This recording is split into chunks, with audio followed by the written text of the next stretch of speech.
కాంగ్రెస్ ప్రభుత్వాన్ని కూల్చేందుకు మాజీ సీఎం కేసీఆర్ కుట్రలు చేస్తున్నారని సీఎం రేవంత్ రెడ్డి ఆరోపించారు. 10 ఏళ్లు మోదీతో కేసీఆర్ కుమ్మక్కు అయ్యారని ఫైర్ అయ్యారు.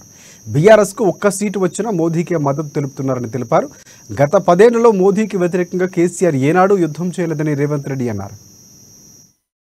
వచ్చిన బలైన వర్గాల జనాభా లెక్కలు 60 ఏళ్ల నుంచి ఎవరు పట్టించుకోకపోతే బీసీలు వాళ్ళ జనాభాను లెక్కబెట్టి మా నిధులు మాకు ఇయ్యాలంటే అటు నరేంద్ర మోడీ ద్రోహం చేసి కేసీఆర్ అన్యాయం చేస్తే కాంగ్రెస్ అధికారంలోకి వచ్చిన వెంటనే మంత్రివర్గంలో ఆమోదం తెలిపి కోట్ల రూపాయలు కేటాయించి బీసీల జనాభా లెక్క కట్టండి, జనాభా ప్రకారం వాళ్లకు నిధులు ఇచ్చే బాధ్యత, నియామకాలు చేపట్టే బాధ్యత కాంగ్రెస్ చేపట్టినందుకు ఇవాళ కాంగ్రెస్ పార్టీని ఓడగొట్టాలనా అని నేను అడుగుతున్నా.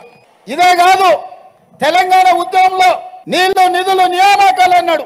నియామకాల విషయానికి వస్తే కేసీఆర్ ఇంట్లోనే ముఖ్యమంత్రి, అల్లుడు మంత్రి, కొడుకు మంత్రి, బిడ్డ ఎంపీ, ఓడితే ఎమ్మెల్సీ, సుట్టపాడు వినోద్రావు ఓడితే ఆయన ప్లానింగ్ కమిషన్ వైస్ చైర్మన్, ఈ పక్కనే కూతబెట్టి దూరంలో ఉన్న దయాకరావు మంత్రి అయిపోయిండు.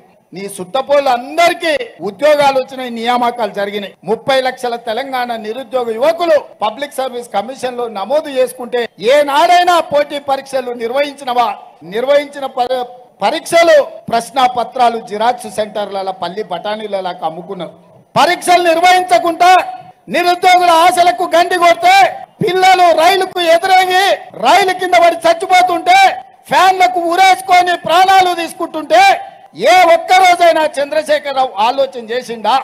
బలైన వర్గాల జనాభా లెక్కలు 60 ఏళ్ల నుంచి ఎవరు పట్టించుకోకపోతే బీసీలు వాళ్ళ జనాభాను లెక్కబెట్టి మా నిధులు మాకు ఇయ్యాలంటే అటు నరేంద్ర మోడీ ద్రోహం చేసి కేసీఆర్ అన్యాయం చేస్తే కాంగ్రెస్ అధికారంలోకి వచ్చిన వెంటనే మంత్రి